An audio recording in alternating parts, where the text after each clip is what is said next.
Hello Ocean Heroes, my name's Harry and you might be wondering why I'm on a farm right now, and it's because in today's episode we're talking about supporting local communities through sustainable coastal tourism. Again, welcome to Pemba.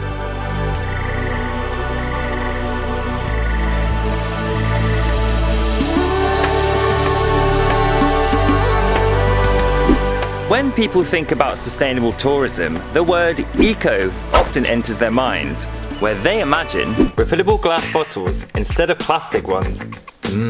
Buildings made from sustainable materials.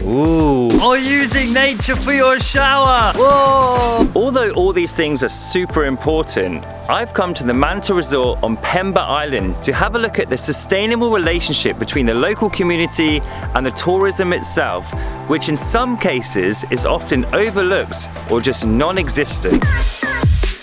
But Harry, what has this got to do with protecting the oceans? Well, coastal tourism is one of the biggest and most destructive industries on the globe, destroying biodiversity-rich habitats like reefs, mangroves and beaches. It is also responsible for producing gross amounts of plastic pollution and solid waste, and can cause socio-economic problems including poverty disparity and crime in coastal communities, often stripping them of their culture. But this is not the only way.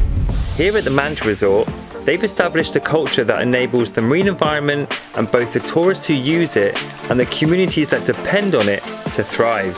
That's the culture we have with Kwanini. Kwanini English means why, because everything should have a reason, you know. So once you know what the reason is, then this will keep us together.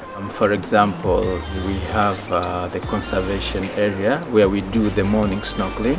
It's a donation to the conservation.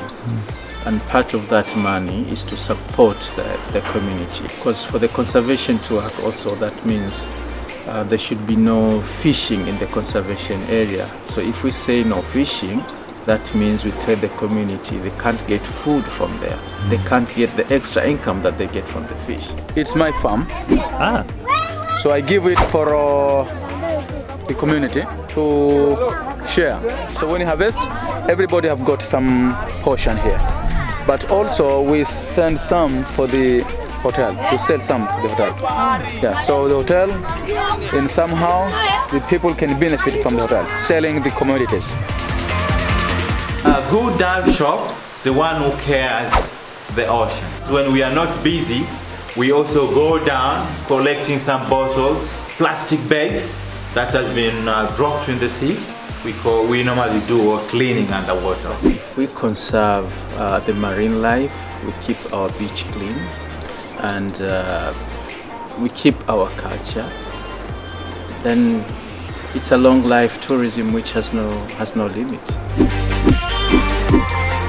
Refuse all single-use plastics on holiday, as it will most likely end up on a beach. Never touch, take or harass anything whilst you're underwater.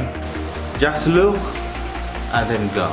They should observe the country's legal and cultural tourism regulations.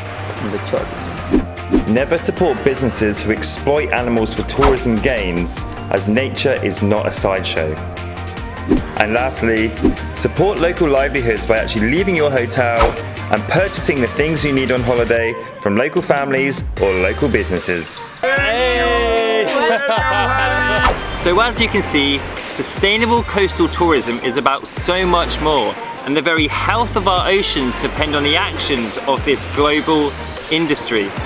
So we'd like you to be a sustainable ocean tourist yourselves and continue to use our search engine to educate yourself, help us remove plastic pollution from the marine environment, and be the ocean hero we know you can be. Woohoo!